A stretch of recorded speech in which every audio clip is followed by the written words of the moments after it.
the LA that I love is invisible to most people. And that meaning, and that's to say that the LA that most people know is engaged in the business and capital of entertainment in a particular way, without like knocking it too much. It's a pretty dangerous place for the soul on that level. All these people in their craft, who are engaged in trying to commodify it and make a living from it, are actually, it's an incredible community. And what we started to observe is that these people were hanging out in invisible places, meaning there are all these communities like in downtown or in Venice or in other places, and they're generally the people who have not necessarily made it.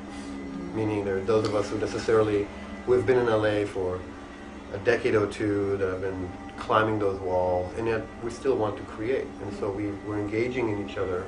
LA has this reputation for being very two-dimensional, very plastic, very surface, and yet it's this creative mecca. So you have all these incredibly talented, creative people who flock to LA to pursue some sort of creative pursuit, who really are looking for an authentic experience. Who are not satisfied with just the surface, two-dimensional, whatever.